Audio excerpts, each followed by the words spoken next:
सध्या तुमच्या चरण आनने गोदे सीतारी आनने गोदे सीतारी आनने गोदे सीतारी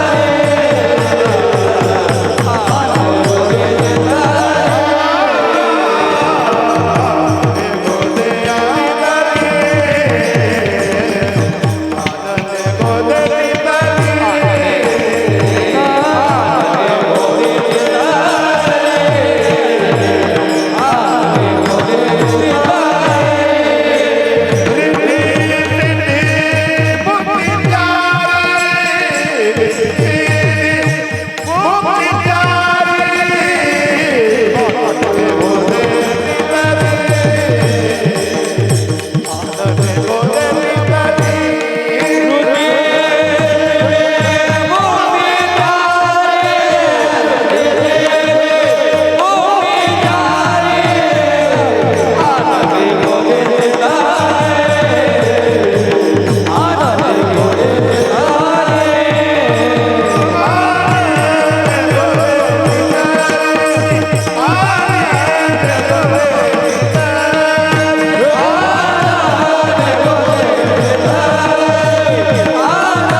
मला कुठल्याही प्रकारचं मी शपथ घेऊन सांगतोय, मला दुसरं काही सुद्धा लागत नाही.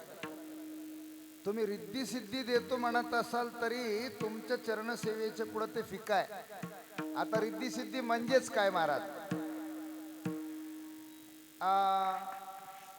खेचरी, भूचरी, चराचरी, आगोचरी अशी काही उलटे मुद्रा आहेत योग साधनेमध्ये.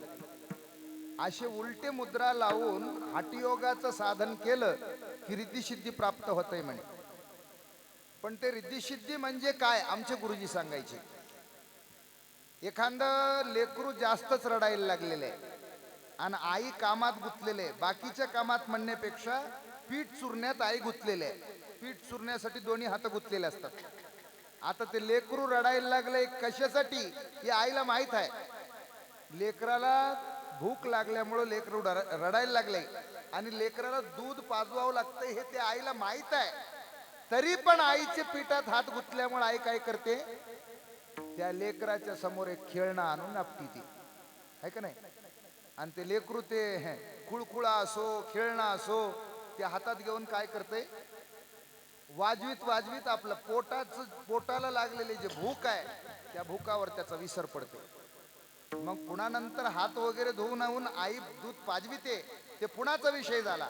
पण तोपर्यंत लेकरू कशात गुतलंय, खेळण्यात गुतले आहे का नाही. खरं भूक भागली का त्याची, खेळण्यानं खरं भूक भागलाय का. जोपर्यंत स्तनपान होत नाही तोपर्यंत त्याचं खरं भूक भागलेलं नाही, पण खेळण्यात अडकून बसलेले अलीकडच. तसं महाराज हे उलटे सुलटे मुद्रा लावून हठयोगाच्या मार्गानं महाराज म्हणतात रिद्धी सिद्धी प्राप्त करता येते.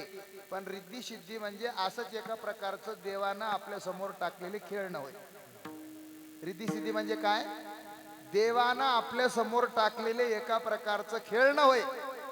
या खेळण्यानं शेवटचं सुख मिळू शकत नाही. जसं आईचं दूध पिल्याशिवाय त्या लेकराचं पोट भरत नाही, तसं खरंच शेवटचं सुख होईपर्यंत आम्हाला सुद्धा सुख प्राप्त होणं शक्य नाही. म्हणूनच महाराजांनी सांगितलंय रिद्धी सिद्धी निधी अवघीच उपाधी जवत्या परमानंदी मन नाही. सिद्धी लावी पिसे कोण कया पुसे, सिद्धी लावी पिसे कोण कया पुसे, सिद्धी लावी पिसे कोण कया पुसे, सिद्धी लावी पिसे कोण कया पुसे. राजा हौस पाणी नाही,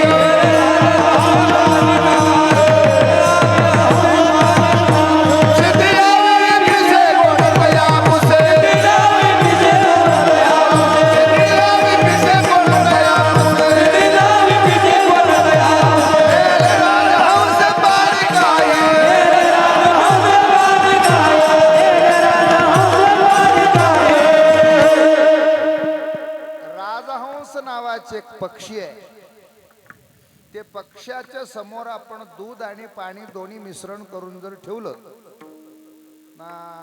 बाराने जरी पाणी राहिलं, ते चाराने दूध ओढून घेते म्हणे, बाराने पाणी सोडून देते. म्हणजे सार तेवढं ओढून घेते, आसार तेवढं सोडून देते. तसं महाराज म्हणतात की राजहंस पक्षी पाणी घेऊन जात नाही ना. पाणी घेऊन गेल्यावर त्याला खरं सुख प्राप्त झालं नाही ना. मग तसं तू रिद्धिसिद्धीच्या माग लागलास म्हणजे तू दूध वडणा झालास, तू काय वडायला लागलास? पाणी वडायला लागलास. म्हणजे खरं सुख नाही तुझं. म्हणून महाराज रिद्धी सिद्धी सुद्धा या अलीकडचंच आहे. म्हणून महाराज म्हणतात ही रिद्धी सिद्धी सुद्धा मला नको आहे. पुढे गेल्यावर चार मुक्त्या, चारी मुक्त्या सुद्धा तुमच्या चरण सेवेचे पुढे फिक्क आहेत. का तर महाराज मोक्ष आमच्या इथं दररोज काम करते. मोक्ष आम्हा घरी कामारिते दासी होय सांगवायचे, तुका म्हणे घेईन मी जन्म याजसाठी देवा, तुझी चरण सेवा साधावया. आणि म्हणून मला रिद्धी सिद्धी नको, चारी मुक्त्याही नको. देसाल तर तुमची चरण सेवा ज्यांच्या संगतीत घडते त्यांची संगती द्या. संत संगती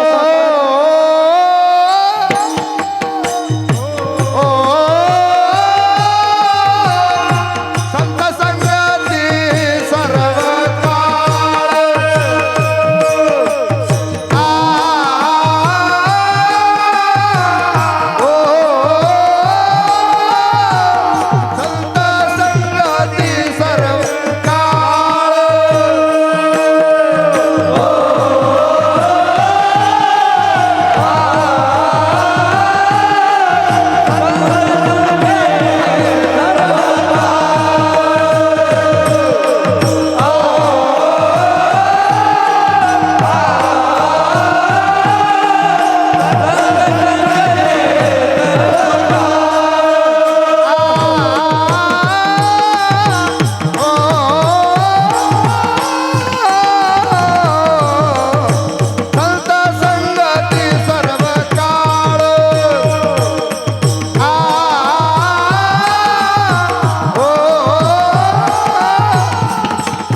संगती सर्व काळ, थोर प्रेमाचा सुकाळ,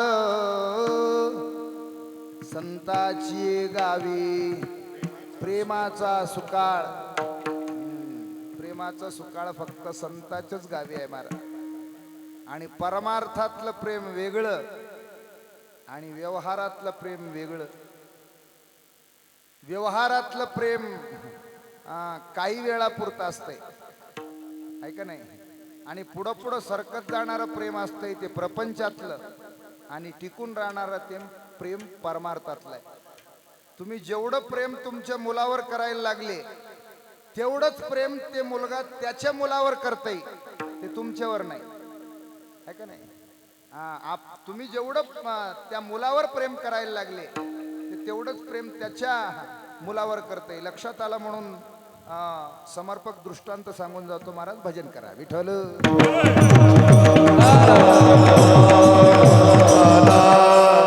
एका राजाला संतान नव्हतं. त्यांनी एका साधू पुरुषाकडे गेले. साधू पुरुषांनी त्यांना एक फळ दिलं. आता ते फळ नेऊन राजानं राणीला दिलं. राजाचं खूप प्रेम होतं राणी साहेबावर, पण राणी साहेबाचं प्रेम राजावर नव्हतं. राणी साहेबांनी नेऊन ते फळ दिलं प्रधानाला. प्रधानावर प्रेम होतं.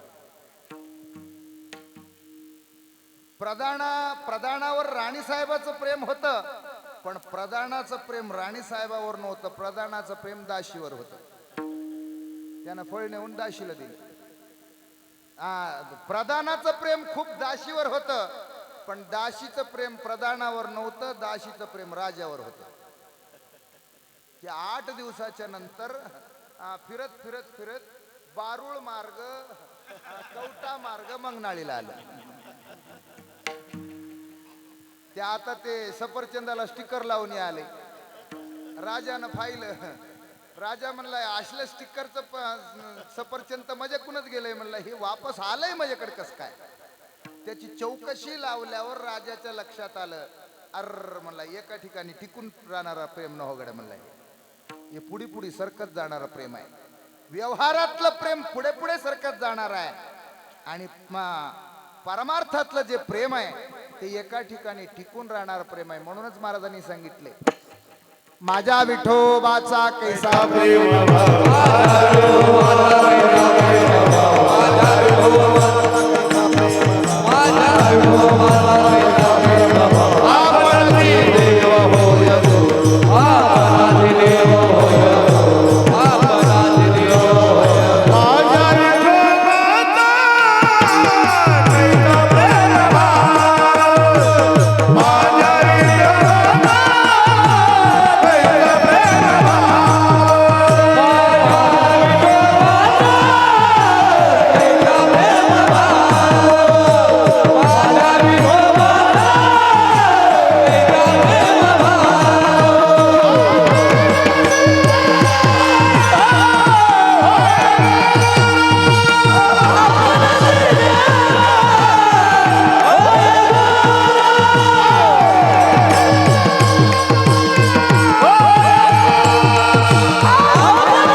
प्रेम आणि संतांचं प्रेम हे आगळं वेगळं असणारं प्रेम आहे महाराज. देवाचं प्रेम सांगत असताना तुकोबाराय महाराज सांगतात देव ज्या भक्तावर प्रेम करते त्या भक्तासाठी ते देव देवच नसून ते देव प्रेमाच्या खातीर त्याचं गुरु सुद्धा होतय त्या भक्ताचा. आपणाची देव होय गुरु. आणि म्हणून महाराज संतांचं प्रेम आणि देवाचं प्रेम हे आगळं वेगळं प्रेम आहे. म्हणून महाराज संत संगती सर्व काळ थोर प्रेमाचा सुकाळ. आणि संतांच्या संगतीशिवाय देव प्राप्त होणं वेद स्पष्टपणे सांगतात. संता विण प्राप्ती नाही ऐसे वेद देती ग्वाई. संतांची गरज आहे. देव प्राप्त करण्यासाठी कोणाची गरज आहे? संतांची गरज आहे. आता मुळात आम्हाला संत समजावून घ्यावं लागणार आहे. आम्ही कोणालाही संत म्हणायला लागलो. आताच आमचे महाराज प्रमाण देऊन गेले. ते प्रमाण आता वेळ आहे महाराज ते प्रमाणाची. दोऱ्या घालणारे, दोऱ्याचे गाट्या मारणारे, बेलाचे पानं भारून देणारे, खारका भारून देणारे, पाणी मतरून देणारे, बोरचं पाणी सांगणारे, लिंब फोडणारे, लिंब बांधणारे, लिंब कापणारे, नाही का, ये सर्वे जंतर मंतर करणारे ये सारे वैद नक्की होतात. ये महाराज नक्की होतात. ये पोट भरायचा धंदा ज्यानं हातात धरलंय हे महाराज नक्की होते, हे संत होऊ शकत नाही. नेणती काही टाणा टोणा नामस्मरणा वाचोनी, तेची संत ज्यांचा हेत विठ्ठले. नामस्मरणाच्या पलीकडे दुसरं कोणताच धंदा नसतंय.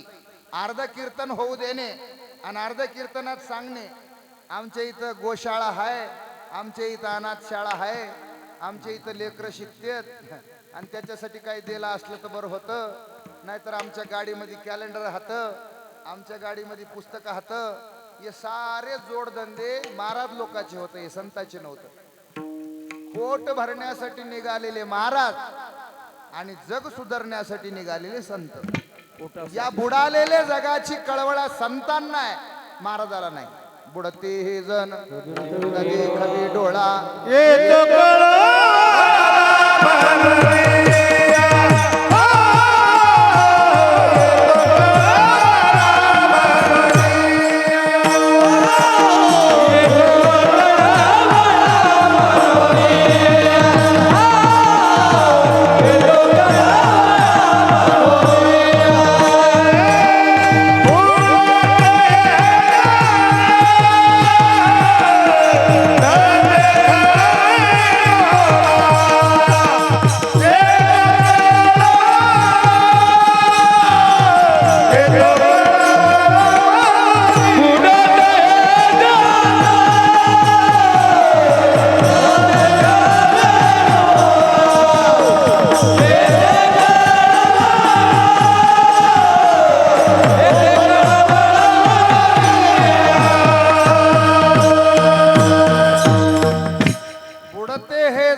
या बुडालेले जगाला पाहवत नाही ते संतांना.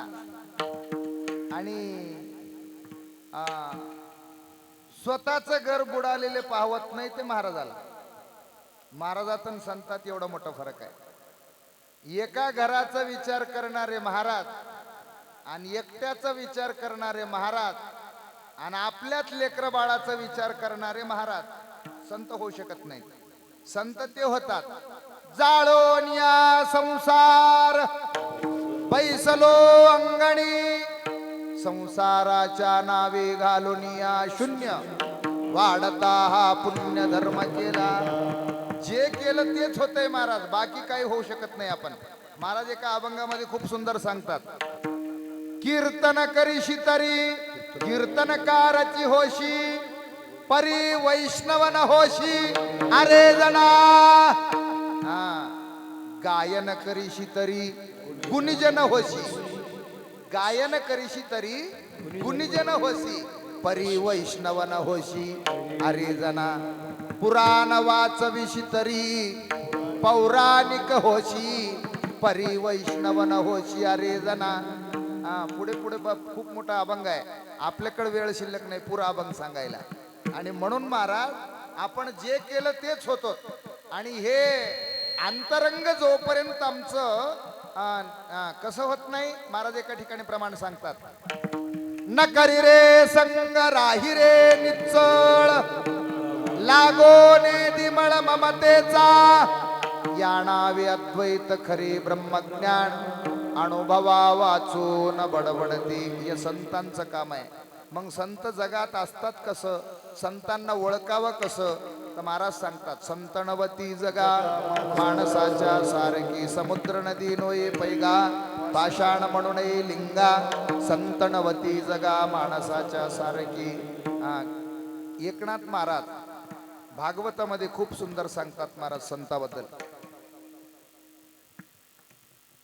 विठ्ठल विठ्ठल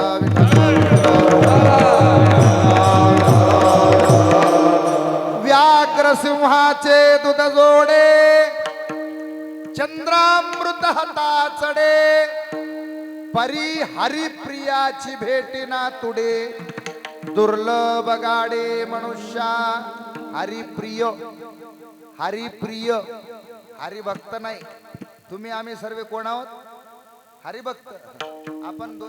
आपण मृदंग वाजू लागले की आपल्या नावाच्या पुढे काय टाकतात, हरिभक्त. आपण कीर्तन करू लागले की आपल्या नावाच्या पुढे काय टाकतात, हरिभक्त. आपण भजन म्हणू लागले की आपल्या नावापुढे काय टाकतात, हरिभक्त.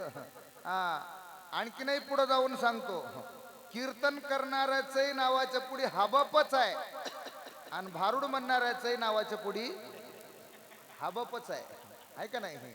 आणखीनही पुढे जाऊन सांगतो, कितीतरी वर्षापासून खानदानी वारकऱ्याचं नियम पालन करीत कोणाच्याही मनाला न दुखवीत भजन करायला लागलेल्या माणसाच्या नावाच्या पुढे बी हबपच आहे. आणि आता सध्या सप्तेचे गुत्ते घ्यायला लागले त्याच्याही नावाच्या पुढे. म्हणून हबप वेगळे आणि हरिप्रिय वेगळे. विठ्ठल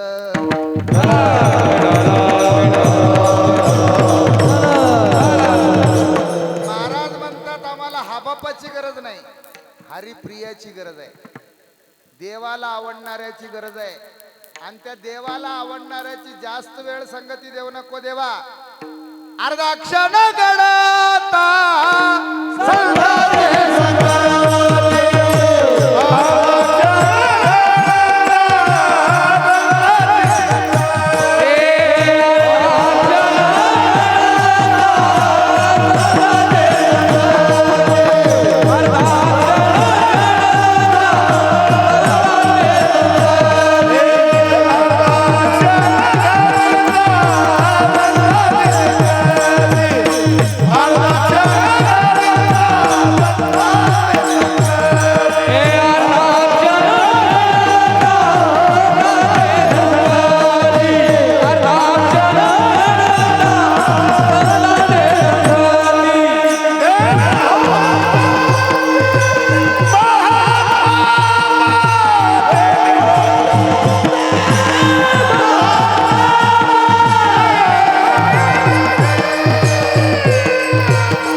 संत आहेत त्यांची आम्हाला जास्त वेळ संगत करण्याची गरज नाही म्हणतात महाराज. अर्धा क्षण डोळ्याचं पातन लावून उघडतो आपण ते तेवढंच वेळ म्हणजे एक क्षण. त्याच्यातली सुद्धा अर्धीच वेळ जर त्या लक्षणाने युक्त साधूची लक्षणाने युक्त संताची जर भेट झाली तर महापाप नाहीसं होते म्हणतात. पापाचे 3 प्रकार सांगितलेत, पाप, उपपाप आणि महापाप. कळत नकळतपणे आमच्याकडून घडतंय ते पाप आहे. आमच्याकडून बरेचशे वेळा नकळतपणे पाप घडून जातंय मायो. आपण फुलाची माळ ववण्यासाठी सुईमध्ये दोरा टाकीत असताना त्या दोऱ्याच्या शेंड्याला काय लावले जातंय मायो? थुका आहे का नाही? त्या माळीत दोरा जास्त झाल्यावर कशाने तोडले जाते? दातानं. सकाळी सकाळी चहा पत्तीची पुडी कशाने फोडले जाते? दातानं. आणि चहा उतू जाऊ लागले की कशाने फुकले जाते? तोंडानं. आणि ते दमानं फुकल्यावर गुणानं बसत नाही चहा, जोरात फुकावं लागतंय. तुमच्या मतानं तसं फुकल्यावर कमी थुका पडते वाटले काय? मी चहाच पियाचं बंद केलाय बघा. विठ्ठल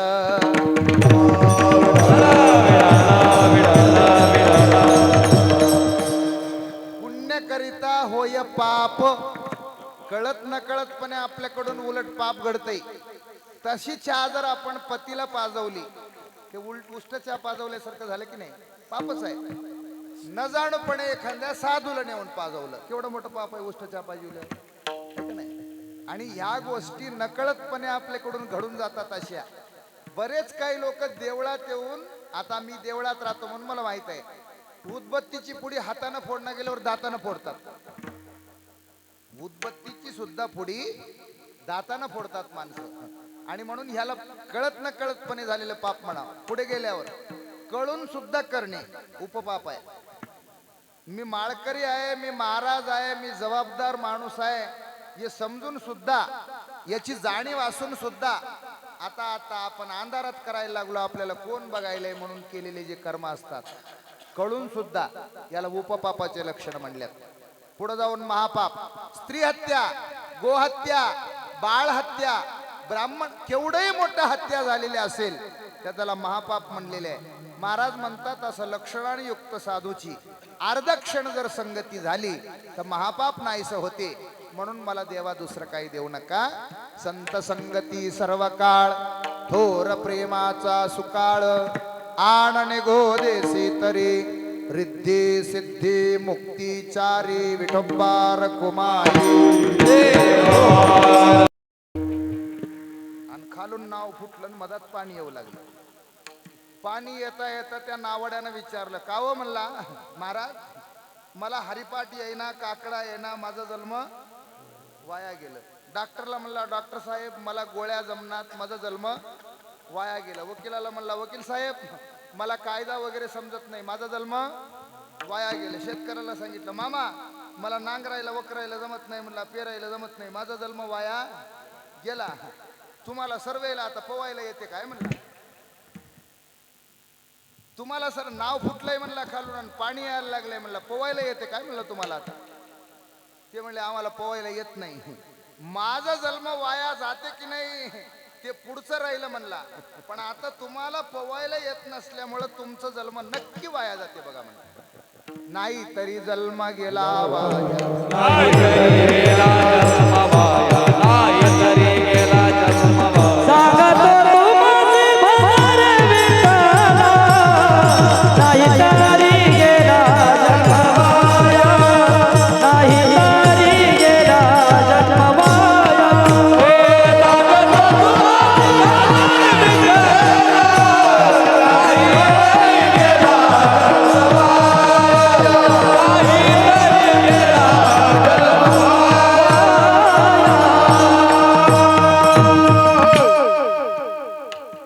नाही तरी गेला जन्म वाया. सांगतो तुम्हासी भजारी विठ्ठला. पुढचं चरण अत्यंत महत्वाचं आहे महाराज. करिता कर्ता बरोबरी तुझवादी बाबाचे पुरी वाहते,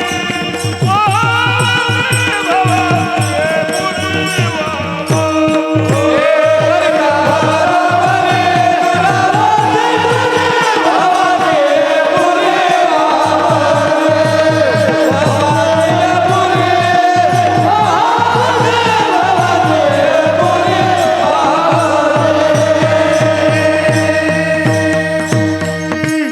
करिता बरोबरी दुरावसे दुरी, भवाची पुरी वहावसी. याबद्दल समर्पक उदाहरण असं आहे महाराज. पूर्वीच्या काळात नदीकाठच्या गावाला डेरे असायचे. डेरे जुन्या म्हाताऱ्या माणसाला माहित आहे डेरे म्हणजे काय आहे. आता आमच्या तरुण मंडळीला जरी माहित नसेल तरी ते बैलगाडी सगळं सुद्धा त्याच्यात जायचं, त्याचा नाव डेरा. जसं जसं माणूस त्याच्यात फसल्याच्या नंतर जसं जसं माणूस प्रयत्न करील तसं तसं वर यायचं की खालीच जायचं. जसं जसं हातपाय हलवेल तसं तसं मदतच जायचं. महाराज म्हणतात, मग आम्ही सुद्धा त्या संसारात किती हातपाय हलवेल तरी त्या भवसागरात तरुण त्या भवसागरात वाहून जायचंच प्रकार आम्ही करायला लागलो. प्रयत्न कशाचे व्हायला लागलेत? भवसागरात वाहून जायचे, तरुण यायचे नाही. आणि म्हणून महाराज आपले राजा जनक एके दिवशी झोपलेले आणि झोपेमध्ये त्यांना स्वप्न पडलं. स्वप्नामध्ये राजा जनक भिकारी झालेले आहेत. राजा जनकाचं संपूर्ण राज्य दुसरे एका राज्याच्या राजानं त्यांच्यावर विजय मिळवून संपूर्ण घेतलं हिरावून.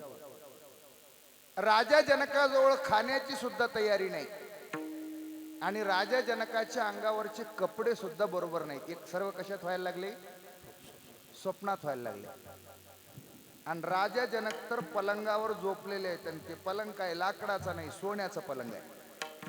आणि स्वप्न कशाचं पडायला लागले? भिकारी व्हायला. आणि महाराज राजा जनक 2-3 दिवसाचे भुकेले आहेत. भूक खूप लागायला लागली आणि ते भूक भागवण्यासाठी रस्त्याने निघाले. कोणाचं तरी इथं आपण काहीतरी मागून तरी खावं. जे राजा रस्त्यानं निघाल्याच्या नंतर लोक आरती घेऊन थांबायचे, तेच राजा रस्त्यानं निघाल्याच्या नंतर लोक कवाडी लावून घेऊ लागले. वेळ बदलल्याच्या नंतर माणसं बदलायला काही वेळ लागत नाही, आहे का नाही? वेळ बदलले की ताबडतोब माणसंही बदलतात. म्हणूनच महाराजांनी सांगितलंय, पैसा तेरे 3 नाम, परशा, परशु और परशुराम. जसं जसं परिस्थिती बदलती तसं तसं माणसं आपल्याला बोलायला किंवा आपल्याला पाहायच्या तयारीत असतात. राजा जनक समोर गेलेले आहे. समोर जात असताना राजा जनकाला एक अन्नछत्राचं समोर बोर्ड दिसू लागलं. राजा जनकाला वाटलं अन्नछत्रात तरी आपण जाऊन काहीतरी मागून खावं. अगदी महाराज अन्नछत्रात जाण्याबरोबर अन्नछत्राच्या मालकानं मधातून कुलूप आणि चाबी दोन्ही घेऊन बाहेर यायला लागलेले आहेत. म्हणजे अन्नछत्रातलं अन्न संपलं आणि ते कुलूप लावायच्या तयारीत आहे. राजा जनकाने त्यांना विनंती केली, काहीतरी करा हो, खाली करपलेले असलं तरी थोडंसं जमतंय हो, बरंचसं काही भूक लागायला लागले हो, पाण्याला आधार तरी हो. विनंती करता करता खाली बुडाला लागलेले थोडंसं भात खरडून महाराज त्या राजा जनकाच्या हातावर दिलं. कोण? त्या अन्नछत्रात अन्न वाढणाऱ्या. आणि ते राजा जनक असं वंजळात धरलेले आहेत. आणि अगदी महाराज राजा जनक आता दोन्ही हातात टाकलेल्या वंजळीत टाकलेल्या असल्यामुळं आता तोंड लावून त्याला खाणार, तेवढ्यात भरधाव वेगानं एक माणूस पळत जाऊ लागला. ते पळत जाणाऱ्या माणसाचा धक्का या राजा जनकाच्या हाताला लागला. ते वंजळात जे दिलेले बुडाचं जे खरवड भात होतं ते सुद्धा महाराज हातातून खाली पडलं आणि मातीत मिसळलं. मातीत मिसळण्याबरोबर मात्र राजा जनकांनी एकदाच स्वप्नावस्थेतच असून एकदाच महाराज चिरकले. राजा जनक एकदाच ओरडले. त्या ओरडण्याच्या आवाजानं स्वतःलाच जाग आली. स्वतः जागृत अवस्थेत आलेले आहेत. जागृत अवस्थेत आलेले आहेत तर पाहायला लागलेत तर काय आजूबाजूनं सेवक आहेत, हवा घालायला लागलेले आहेत. पूर्वीच्या काळात पंख्याची वगैरे व्यवस्था नव्हती, सेवक हवा घालायची. हवा घालायला लागलेले आहेत आणि 1.25 हाताच्या गादीवर मखमलीच्या गादीवर झोपलेले आहे. सोन्याचं पलंगावर गादी आहे आणि स्वप्न काय पडले? भिकारी झालेले स्वप्न पडले.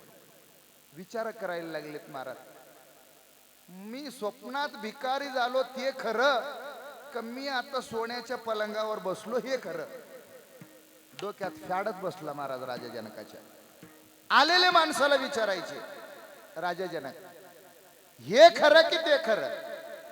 मी सोन्याच्या पलंगावर बसलेले खरं कमी स्वप्नात भिकारी झालेले खरं? बरेच लोकांना विचारलं मात्र काही त्याचा प्रश्नाचं उत्तर निघालं नाही. एके दिवशी त्या मिथिला नगरामध्ये अष्टवक्र आलेले आहेत. अष्टवक्र नाम ते 8 ठिकाणी वाकडे होते म्हणून त्यांचं नाव अष्टवक्र. अष्टवक्र गीता आहे आपल्याला पाहायला मिळते, खूप सुंदर. त्यात ज्ञानामृत आहे महाराज. अष्टवक्र गीता पाहावी. आणि ते अष्टवक्र आलेले आहेत हे राजा जनकाला कळाल्याबरोबर सेवकाला पाठवून दिलेले आहेत. जाऊन ताबडतोब अष्टवक्रांना बोलवून आणा. अष्टवक्रांकडे जाऊन सैनिकांनी विनंती केली, राजांनी तुम्हाला बोलवलेले आहेत. येता येताच कशासाठी बोलवलेले त्याचा अभ्यास केलेले आहेत. कोण? अष्टवक्रांनी. येण्याबरोबर महाराज राजा जनकाने प्रश्न विचारलं. आता काय झालं काय नाही त्याचा पूर्वार्ध काही सुद्धा नाही. प्रश्नच विचारायला सुरुवात केलेले आहेत. काय ये खरं की ते खरं?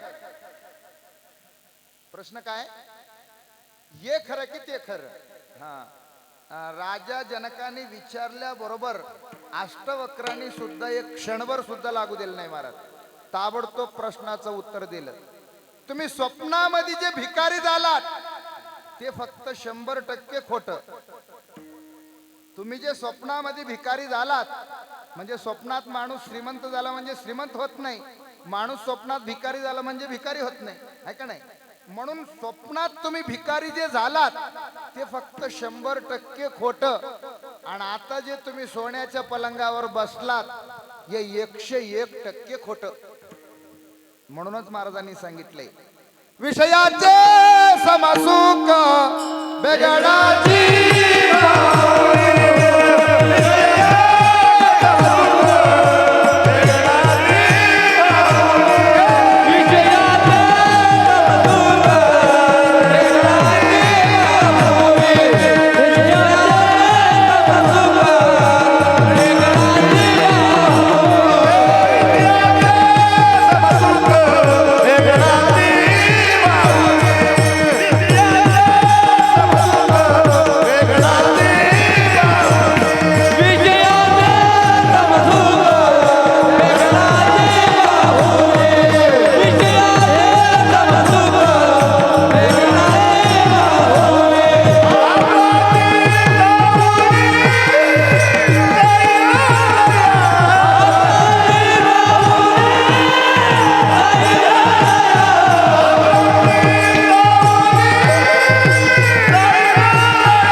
आब्र म्हणजे झाड, वृक्ष आणि सावली.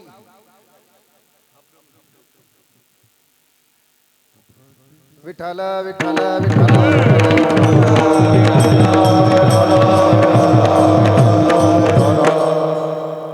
महाराज झाडाची सावली असो की आबाळाची सावली असो ते शाश्वत अशी सावली नाही, टिकून राहणारी सावली नाही. झाडाची असो की मग त्या आबाळाची असो टिकून राहणारी सावली नाही. रात्रभर भजन केलेलं आपल्यासारख्या एका भजनानं काय केलंय म्हण, आता इथं झाडाखाली झोपाव गड्या, आता दिवसभर काही उठायचं काम नाही म्हणून पलंग फिलंग टाकून झोपलाय म्हण. जमते काय म्हणाला? जसं जसं त्याची सावली फिरते तसं तसं पलंगही फिरवावं लागते म्हणाला. हा, तसं महाराज जसं ते सावली न टिकणारी आहे तसं महाराज म्हणतात आमचं हे श्रीमंती सुद्धा किती दिवस टिकते याची काही शाश्वती नाही. म्हणून महाराज आभ्राची सावली जाईल लया विषयाची समसुख बेगडाची बाहुली. आभ्राची सावली जाईल लया कवणाचे मायबाप कवणाचे गणगोत मृगजळावत जाईल लया. आणि म्हणून महाराज म्हणतात आम्ही नरदेहात आल्याच्या नंतर आमचं सारच जर काय असेल तर भगवत भक्ती आहे. एवढी नरदेहा विचारावे सार, एवढी नरदेहा विचारावे सार, एवढी नरदेहा विचारावे सार, एवढी नरदेहा विचारावे सार, एवढी नरदेहा विचारावे सार, एवढी नरदेहा विचारावे सार, एवढी नरदेहा विचारावे सार.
नरदेहा विचारावे सार, धरावा पैधीर भजन मार्गी.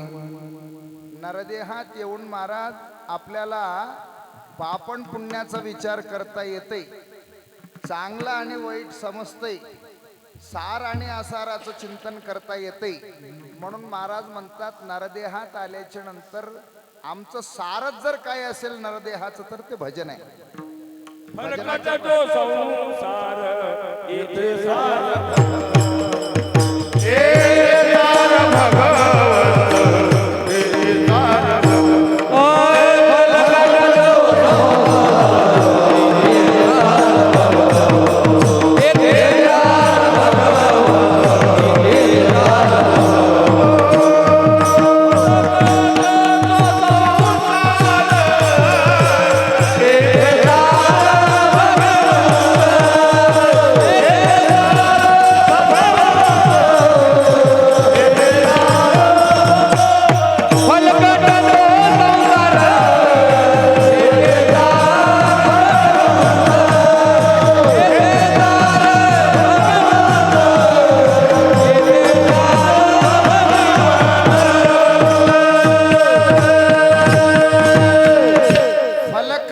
संसार इथे सार भगवंत.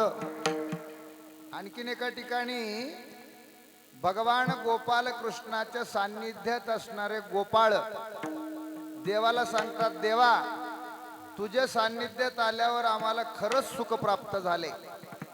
दुसऱ्याच्या सान्निध्यात जे सुख आम्हाला पाहायला मिळालं नाही ते सुख आम्हाला तुझ्या सान्निध्यात खायला मिळालं. आणि तुझ्या सान्निध्यात खायला मिळालं असं म्हणल्याच्या नंतर महाराज देव म्हणू लागले त्या गोपाळांना, तुम्हाला खरं सुख प्राप्त झालंय ना, आता जावं मग घराकडे. घराकडे कशाला राहता, आता माझ्याकडे काय काम आहे तुमचं. त्यावेळेस देवाला गोपाळ सांगत आहेत, आता घराकडे कशाला जावं, घरी ताकाचे सरोवर येथे नवनीताचे पूर. आता घराकडे काय ताकाचं पाणी प्यायला जावं होय, तुमच्याकडे एवढं सुंदर तूप सोडून देऊन नवनीत सोडून देऊन घराकडे ताकाचं पाणी प्यायला कशाला जावं.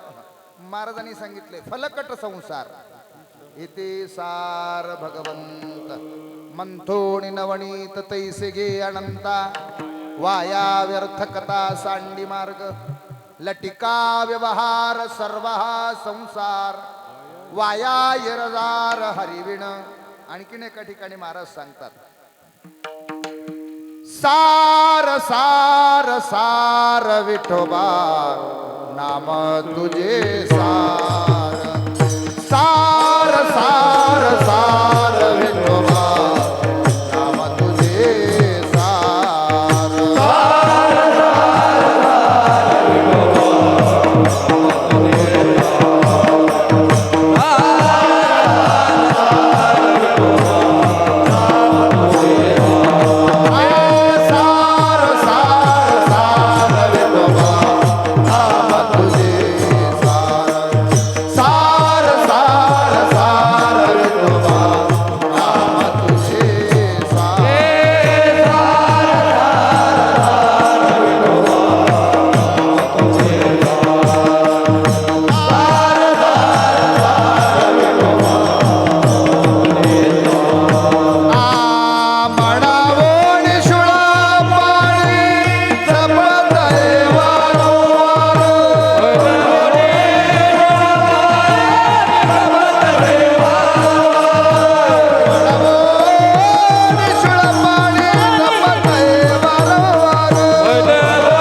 नाम तुझे सार. आणि म्हणून या जगात जर सार जर काय असेल तर भगवत भक्ती आहे महाराज. आणि म्हणून जगत मिथ्या आहे, प्रभू सत्य आहे, सत्य तू सत्य तू सत्य तू विठ्ठला. म्हणून महाराज म्हणतात देवा बाकी कोणाचंही विसर पडलं तरी जमलं, तुमचं विसर मला पडू नये आणि हे मला द्या, दुसरं काही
तुझ मागणे ते देवा आम्हा तुझी चरण सेवा आणणे घोदिसी तरी रिद्धी सिद्धी मुक्तिचारी संत संगती सर्व काळ थोर प्रेमाचा सुकाळ त्याचा आवाज वाढवा जरा आणनगी दिसी तरी रिद्धी सिद्धी मुक्तिचारी तुका म्हणे नाम तेणे पुरे माझे काम आणणे गो देसी तरी रिद्धी सिद्धी मुक्तिचारी नागेंद्र हराय त्रिलोचनाय भस्मांगरागाय महेश्वराय नित्याय शुद्धाय दिगंबराय तस्मै नकाराय नमः शिवाय मनोजवं मारुततुल्यवेगं जितेन्द्रियं बुद्धिमतां वरिष्ठं वातात्मजवानरयुधामुख्यं श्रीरामदूतं शरणं प्रपद्ये अज्ञानतिमिरान्धस्य ज्ञानाञ्जनशलाकया चक्षुरुन्मीलितं येव तस्मै श्री गुरवे नमः श्री संताचिये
अखिल कोट ब्रह्मांडाधीश प्रभू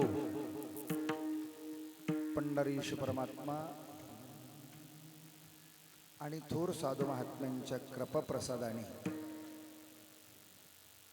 पवित्र अशा आपल्या मंगनाळी नगरीमध्ये श्री संत गोविंद महाराज वैकुंठवासी हरिभक्तपरायण ब्रह्मलीन श्री संत गोविंद महाराज यांच्या पुण्यस्मरण सोहळ्याच्या निमित्ताने वार्षिक नियमाने यंदा सुद्धा चालू असलेले भव्यदिव्य नामयज्ञ सोहळा आणि भागवत ज्ञानयज्ञ सोहळा यंदाचा चालू असलेले 57 वर्ष लक्ष्मण शक्तीचा सोहळा आणि आज त्रिवेणी संगमय महाराज त्रिवेणी संगमय है 4 प्रकारचा कार्यक्रम आहे म्हणायला जमते. आज 7वा दिवस आहे सप्त्याचा. 7वा दिवस सप्त्याचा म्हणजे सांगतेचा दिवस आहे. आज भागवताची सांगता, आज गातेची सांगता, आज ज्ञानेश्वरीची सांगता, नाही का? आज या कीर्तन सत्राची सुद्धा सांगता.